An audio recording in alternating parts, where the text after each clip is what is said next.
For this problem, we're going to review the sign of the value of the trigonometric functions in each of the four quadrants.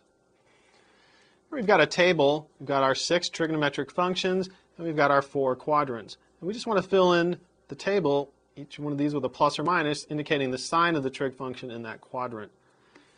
Really, to fill in this table, we really only need to worry about sine and cosine. These other 4 trig functions are all related to the sine and the cosine. And so we're going to review that by writing them down below.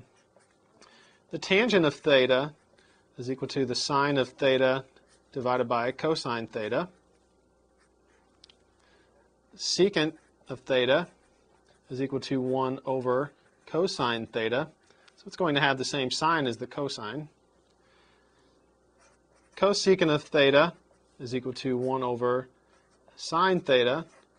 So it's going to have the same sign as the sine trig function.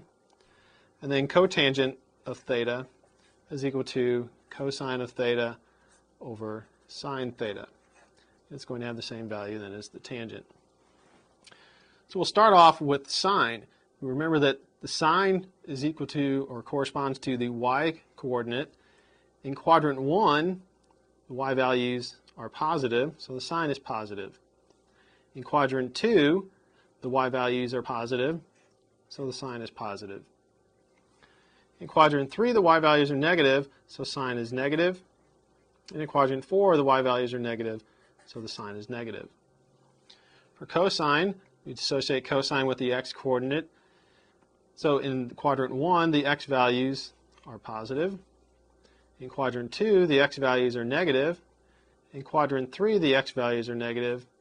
And in quadrant 4, the x values are positive. And once we have the signs for sine and cosine, we can determine the signs for the rest of the trig functions. To get the tangent, we just need to look at the ratio of sine over cosine. So if sine and cosine have the same sign, it's going to be positive. If they have opposite signs, it's going to be negative. Here, sine and cosine have the same sign, so tangent's positive. Here they have opposite signs, tangent's negative. Here again, they have the same sign, so tangent is positive. Here they have opposite signs, so tangent is negative. Secant is 1 divided by cosine. 1 is positive, so basically the sign for the secant is going to be the same as for cosine. So we look at the cosine values here, we'll get plus, minus, minus, plus. For the cosecant, cosecant is 1 divided by sine. Since 1 is positive, the sign of cosecant will equal the same sign that we get for the trig function sine. If we look over here at sine theta, we get plus, plus, minus, minus. For cotangent, it's the ratio of cosine over sine, so it's similar for with the tangent. If cosine and sine have the same sign, positive or negative, then we will get a positive value. If they have opposite signs, we'll get a negative value. Here sine and cosine have the same sign, so we get a positive. Here they have opposite signs, so we get a negative. Here they have the same sign, so it's positive, and opposite signs, so it's negative.